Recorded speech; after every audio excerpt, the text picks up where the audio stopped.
Hey guys, welcome back. Today we're going to give you our full card breakdown and picks for UFC Alexander Volkanovski versus Diego Lopes. Let's get right into this card. First fight of the night, we got Nora Cornolle versus Haley Cowan. Cornolle is coming in as a minus 188 favorite. Haley Cowan plus 162. Nora Cornolle's been in there with the better fighters. She's actually got a lot of knockouts. I don't think she's knocking Haley Cowan out, but I think she should be one step ahead with the striking. She should be the harder hitter. I don't think there's going to be any submissions or anything like that. So I think Nora edges her out. What do you think? I mean, she has been in there with the better people, but I have an issue laying this much on her, especially after that lackluster performance I saw against a fighter that she could have probably beaten in Cavalcante in their last fight. She doesn't throw enough volume. She was really measured. It was weird. She didn't go. She's usually aggressive. She wasn't, and when she was aggressive, she had she had success, right? That was the issue. Now, I don't think she's the stronger person in this fight, to be honest with you, and I have a problem here because Cornell likes to push up in the clinch, and that's where Cowan is at best. She's at best in the clinch. She can rock him with knees. Both girls are hittable. I hate 188 on Cornell. Dog or pass for me. I'm gonna go Cowan. I think she's gonna win a nasty, grindy, shitty fight up against a wall, and that's what I think this is gonna turn out to be.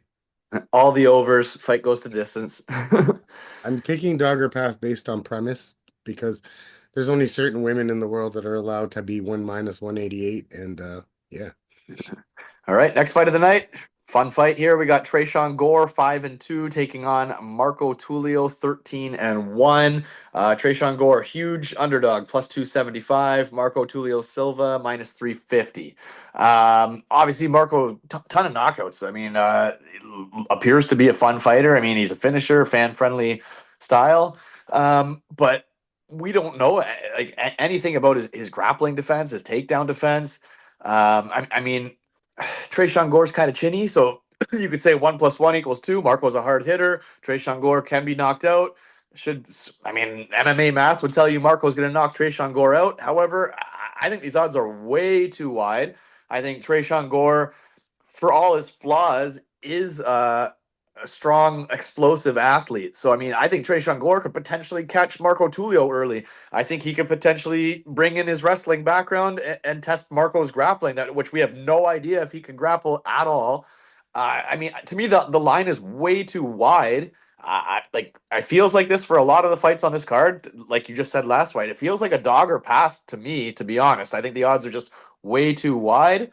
So, I mean, whether I bet it or not, I don't know yet. But I like the value on Tresean Gore here. What do you think? Yeah, the odds are wide, but I can't, I just can't get to Trayshawn Gore in this spot.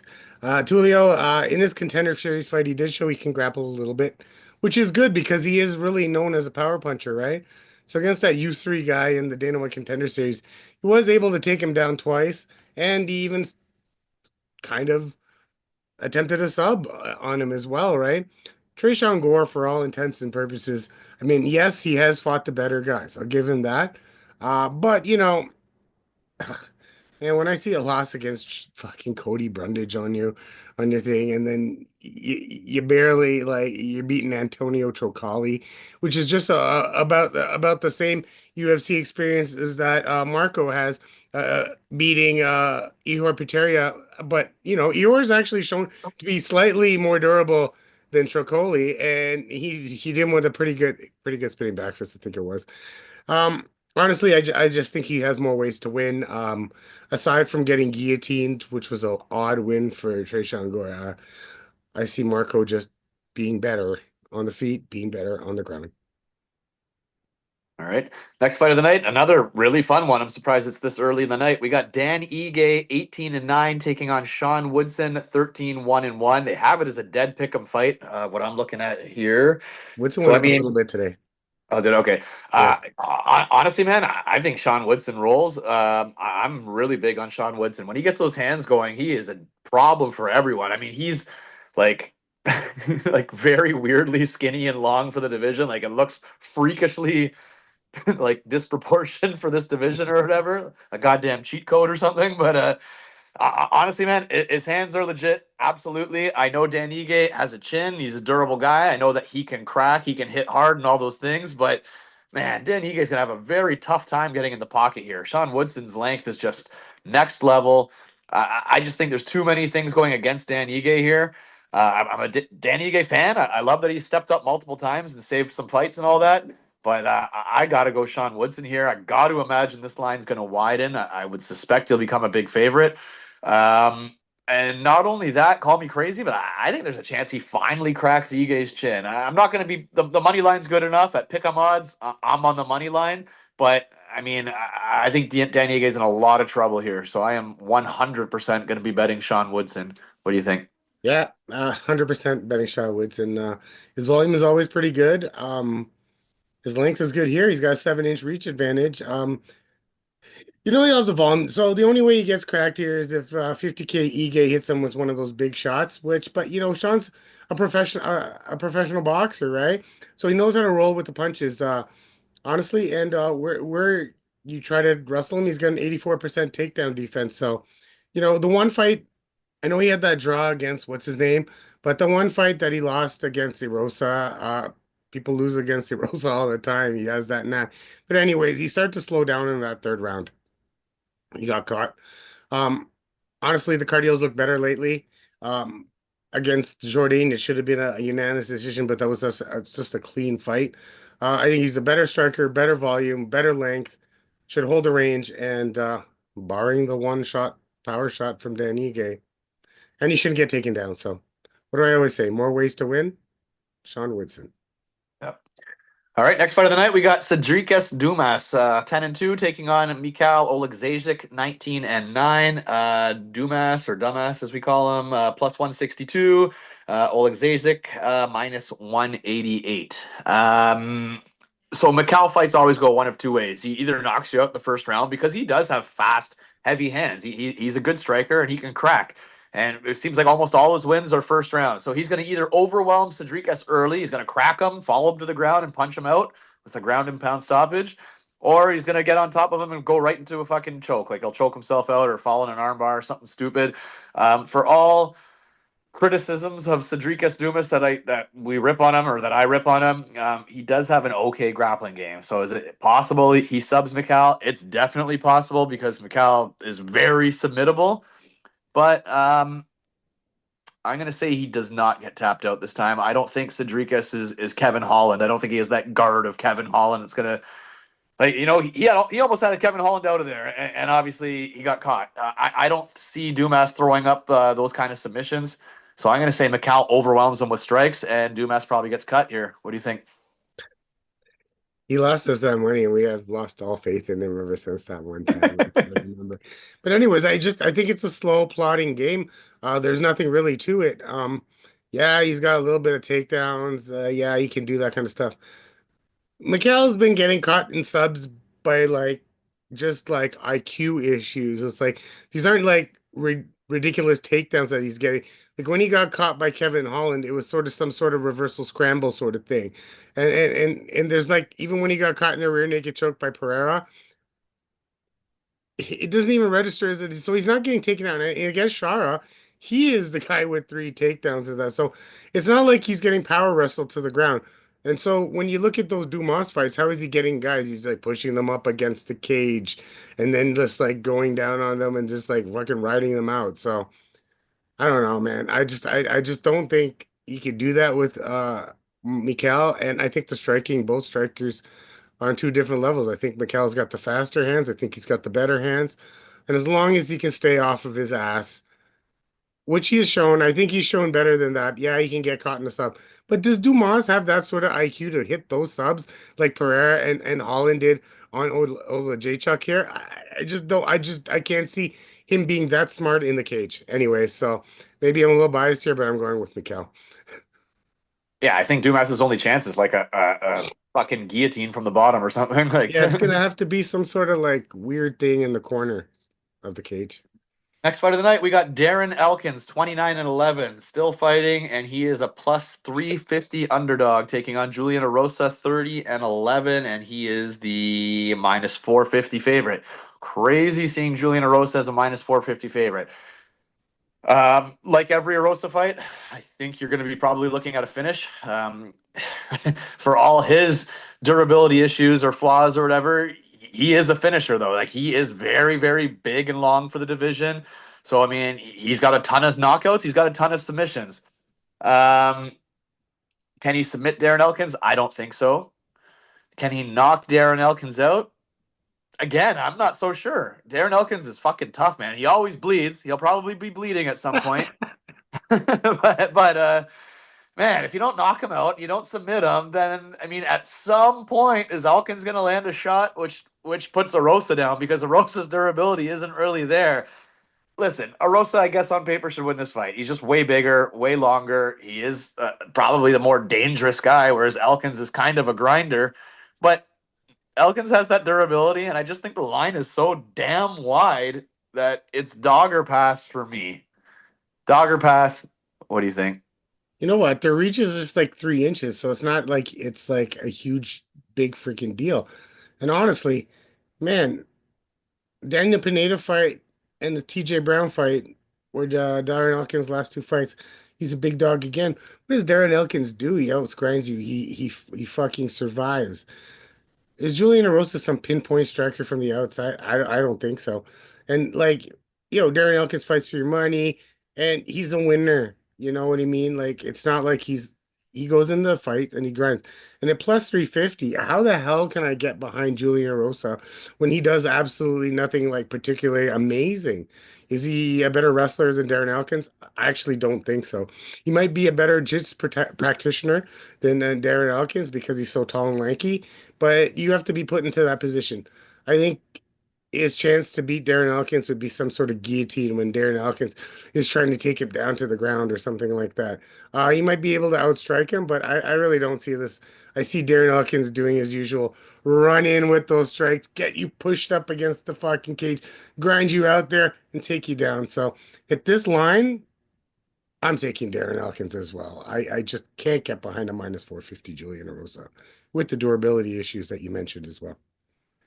Next fight of the night, we got Sumudaerji, 16-7, taking on Mitch Raposo, 9-2. What do we got for odds here? Sorry, bear with me. I Minus don't. Oh, 225 and yep. Sumudaerji minus 225. Mitch Raposo plus 187. Sumudaerji's been in there with the better guys, and I mean, I usually enjoy his fights because he goes out on his shield all the time. Hard for me to pick a guy who's minus 225 who always gets finished. So I'm going to be on another dog here. I'm going to take Mitch Raposo. Um, Not sure how he gets it done. Maybe knockout, maybe submission. I mean, it seems like when Sumudaerji loses, like I said, he loses when he loses. So give me Mitch Raposo inside the distance as another underdog pick. What do you think? I think Sumudaerji probably does have the more powerful striking in this. Probably a little bit more technical, but he is a little loopy in the first place.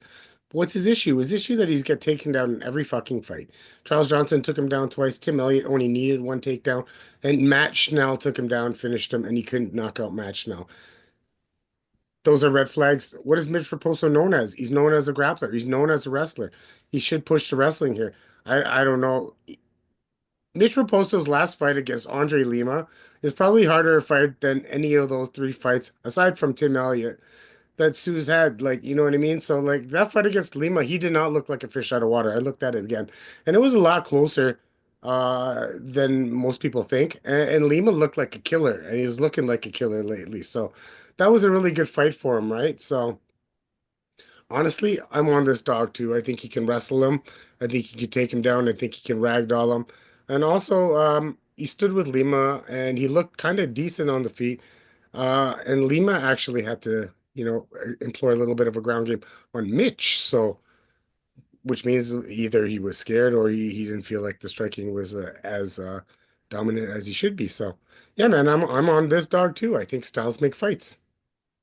All right, next fight of the night, we got Chase Hooper, 15-3-1, taking on the legend Jim Miller. Jim Miller, 38-18, sorry. Chase Hooper, minus 550 favorite. Wow. Jim Miller, plus 400.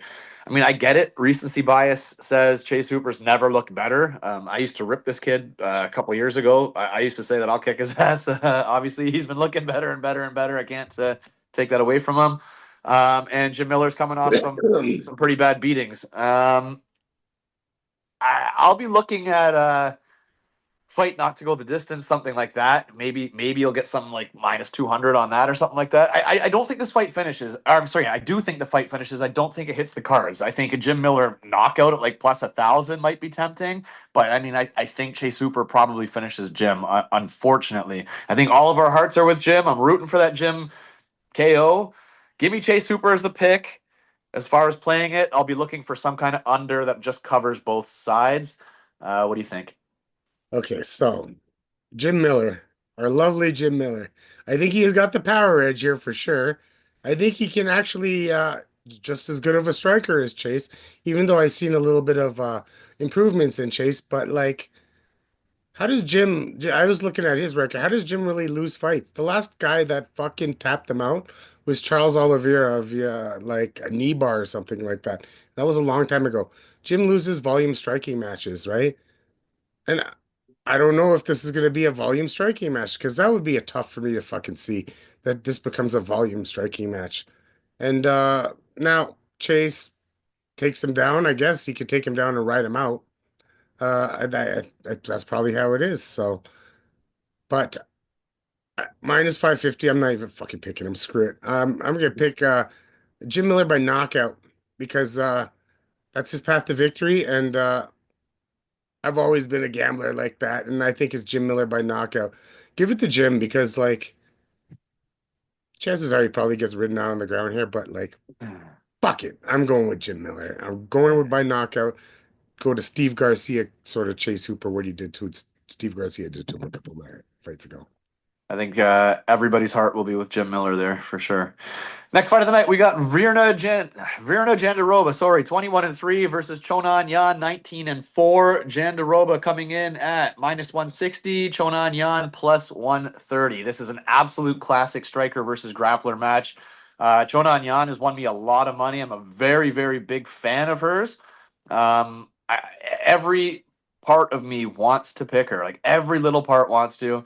Unfortunately, I just cannot get the image of her takedown defense against Carla Esparza when she just got taken down at will and pounded out from the top. Obviously, Jandiroba is not going to pound her out. That's for damn sure. But Jandiroba will immediately shoot nonstop. Like Jandiroba, the one thing she does is she does stick to the game plan. So she will stick to those takedowns. I'm going to assume she gets her down and probably submits her or I guess gets the takedown every round and controls her from the top.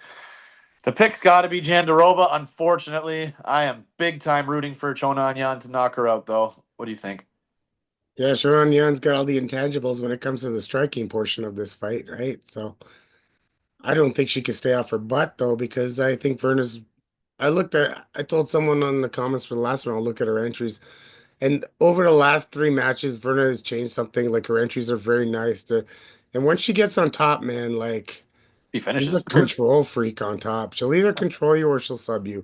She doesn't really let it go. And that's the problem. I think she can get her down.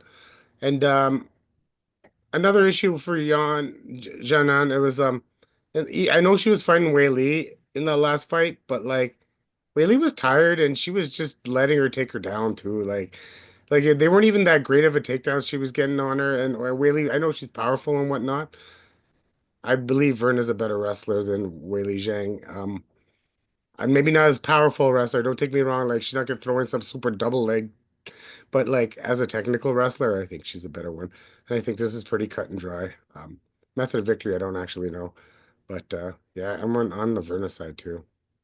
All right, guys, moving on to the main card. If you haven't already, please like, please subscribe. We do appreciate that. First fight of the main card. Bryce Mitchell, 17-2, taking on John Silva, 15-2. Bryce Mitchell coming in plus 250 underdog, Silva minus 334. Obviously, this is another classic striker versus grappler. Bryce Mitchell does not want to bang with Silva. Silva is a potent finisher. He's been looking better and better and better. I don't necessarily like Silva's barking antics and shit that he's been doing outside of the cage or whatever.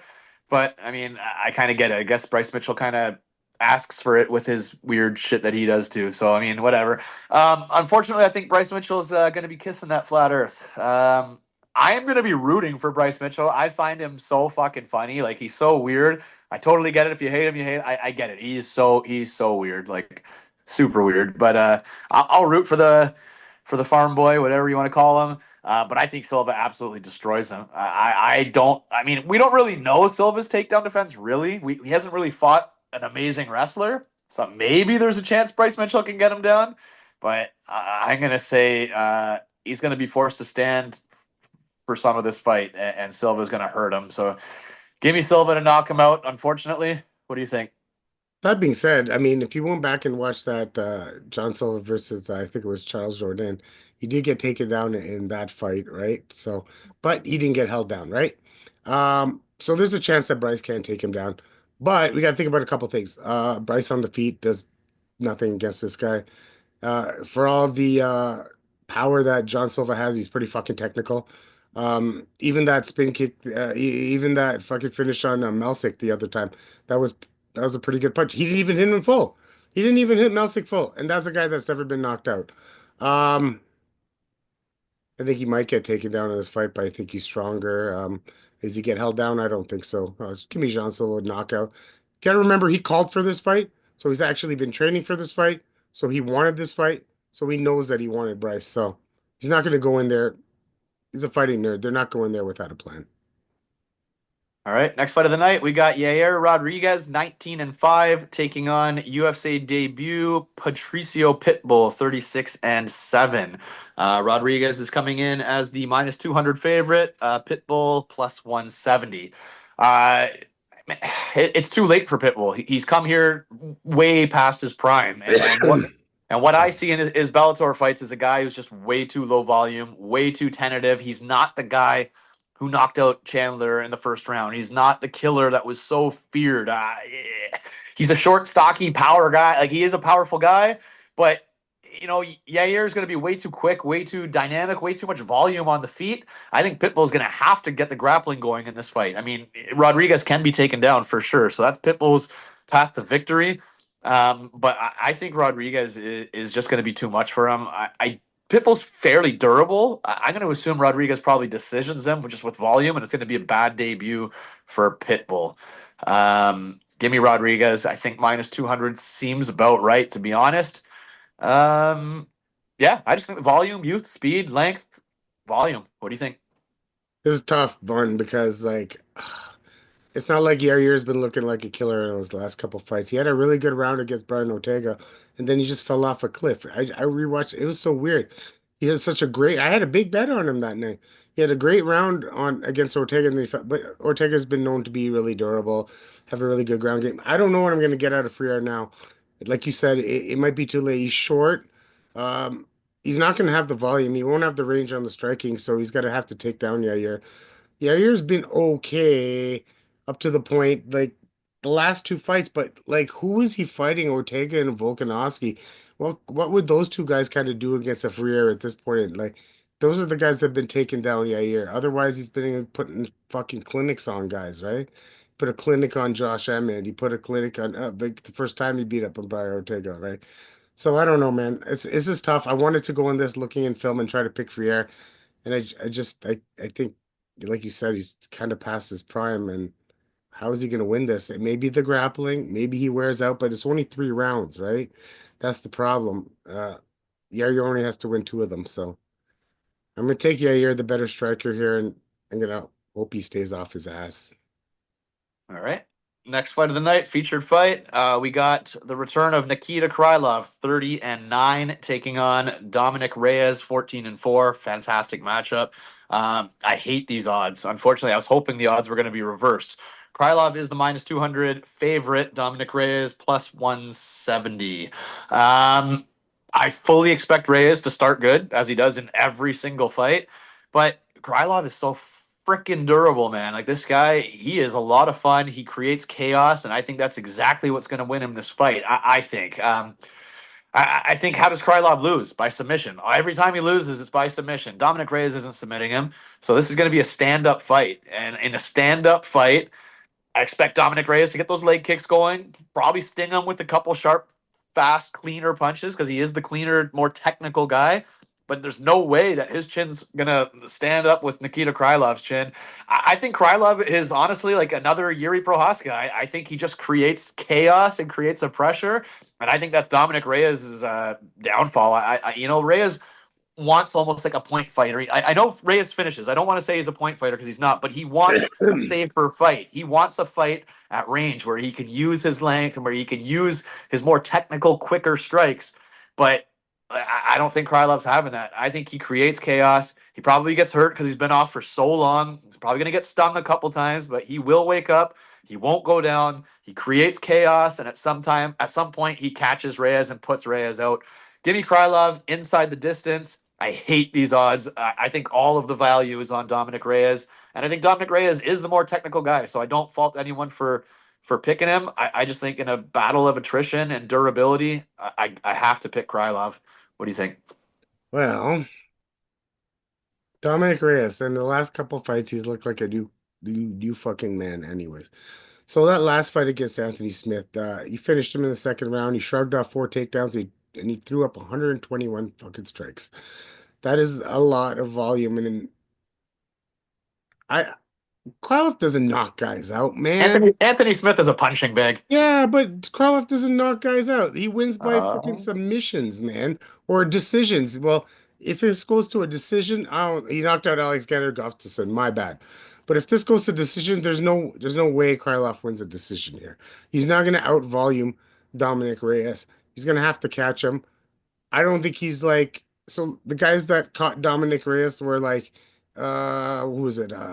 What's his name? Ryan Span. Yuri. Span got him in a KO, big punching power. Blankovic, and he lost a unanimous decision to John Jones, obviously. That's the creme de la creme. And this guy's been off since 2023. And he has to work in takedowns to have a full fight. Like, if this stands on the feet, I just can't see it. I think Reyes has more power. I think he has more volume, and I think he wins here. I'm taking Dominic Reyes. I am going to take him. I don't know. I don't think he can finish him though. I think it's by decision. I can't see this fight going 3 rounds, to be I honest. can't. I can't either. Not with the way Reyes was throwing fucking volume last time. But yo, I'm picking Dominic. I think he's. I just think he's the better striker, and I don't think this hits the ground at all.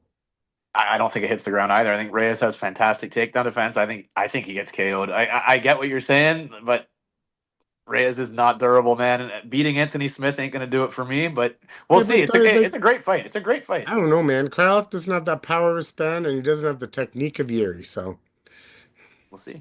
It'll be a fun one. Co-main event of the evening. We got Michael Chandler, 23-9, taking on Paddy the Baddy Pimblett, 22-3. The odds for this: Michael Chandler is the underdog, plus 130. Paddy coming back at minus 160. This breaks my heart to say it, but I'm picking Paddy Pimblett. Like I can't believe I'm even saying that. I am a fan of Chandler's cringiness. I mean, I get it when people make fun of him. I totally get it, but I just find it funny. Um, he's a company man. He's up there in age. He doesn't use his wrestling background that he has. I don't know the last time we've really seen Michael Chandler wrestle. And even for a wrestler, his takedown defense is not very good. I think he can get taken down by Paddy for sure. I mean, I don't think I could see this being a point fight, anyways.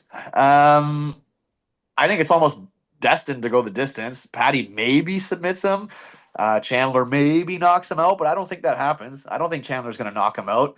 So I don't know. I think you're looking at a Chandler decision or a Paddy Pimblett double play, like submission decision kind of thing.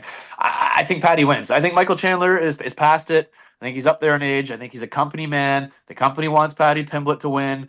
I'm not saying that there's some rigged fight or anything like that, but I'm just saying shady shit happens with like American company men. Like, I don't know, those Forrest Griffins and Chael Sonens and shit like that. Chandler's like, he's that guy. I don't know. I got to pick Paddy Pimblett. Um, Yeah, that's all there is to it. I'm picking Patty. What do you think? I think I picked every single fucking dog on this card, to be honest with you. I think so. I'm going by the new UFC, man. I'm going. They're gonna get stuck in a fight in a kickboxing match, and then the more telling shots are gonna come from the Michael Chandler side.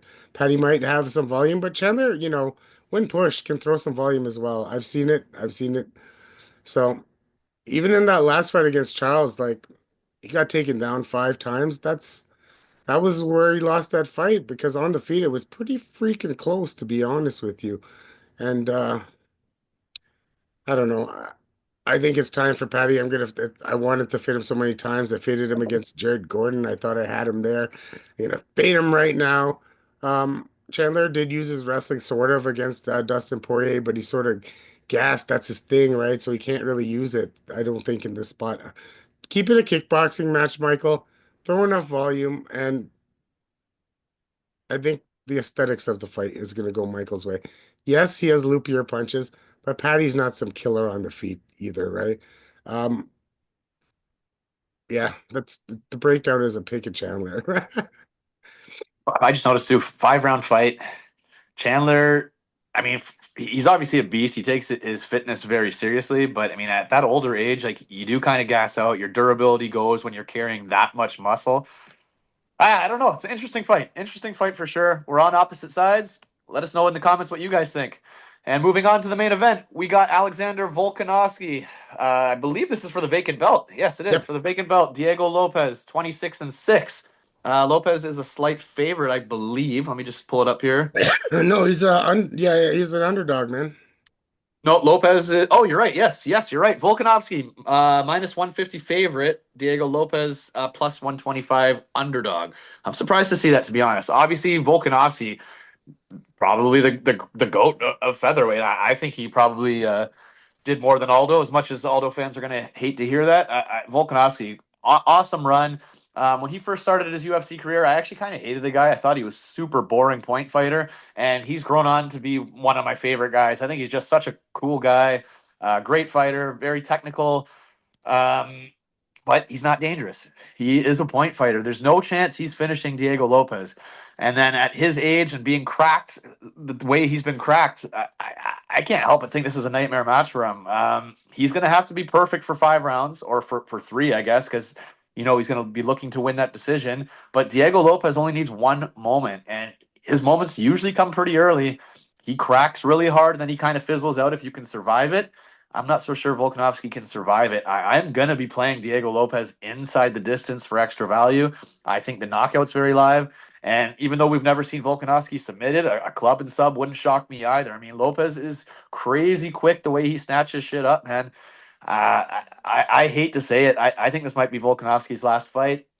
I'll be happy as hell to eat my words if Volkanovski wins. I am a big Volkanovski fan, but I am definitely taking Diego Lopez at dog odds, and I'll be actually waiting to play by finish because I don't think he's the point winner here. He's like the moment winner. He's the finisher. He's the more dangerous guy. Give me Diego Lopez and new. What do you think? I guess Volkanovski is probably the better technical striker in this means, but it's not like Lopez is a lost guy on the feet. And he does carry the more power. Um, it's a 5 round fight. I feel like the blueprints out there how to beat Lopez is gonna have to be that Movsar Evelev sort of blueprint, right? Because if you don't come at that Movsar Evelev blueprint for at least 3 rounds, then you're probably losing the fight. So my problem with this is the durability in the last 2 fights for Volkanovski has not looked the greatest.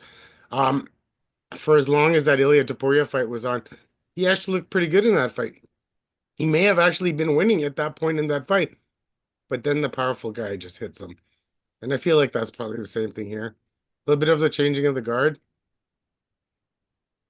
Might be wrong. Prove me wrong, Volk. You can hold him down for 5 rounds, 3 rounds, 4 rounds, whatever. But that's the blueprint to beat him. I just don't think he can survive 5 rounds. And that's the problem here. There's no technical breakdown to this. He's the better wrestler. He's probably a more technical striker, but he lacks the power. And I think the durability is gone. Yeah, And the odds are close. If it was and sorry. sorry.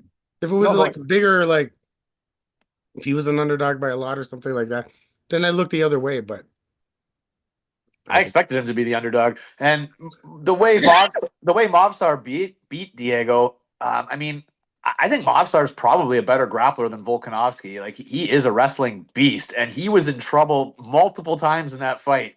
So I don't think Volkanovski's going to want to ride in his guard for 5 rounds. I don't think he will ride in his guard for 5 rounds. And unfortunately, chin is something that once it's gone, it ain't coming back. And Diego Lopez definitely cracks. So I just think at some point it's going to happen. I expect Volkanovski to look good for a little bit. Like same thing with the Topuria fight. But I just think once it goes downhill, it's going to go downhill fast, I agree. unfortunately. There you have it, guys. If you saw there is a ton of live dogs here. There's a lot of money to be made on this card. Some of them I'm going to smash early, and make sure you come back for the bet show. There's going to be a lot of props here. I think this is one of the more exciting cards for betting, so I'm probably going to go pretty heavy on this card actually. Drop in the comments what you like, what you agree with, what you disagree with. Let us know. We'll do a little bit more diligence, and we'll see you soon with the bet show. Have a good one.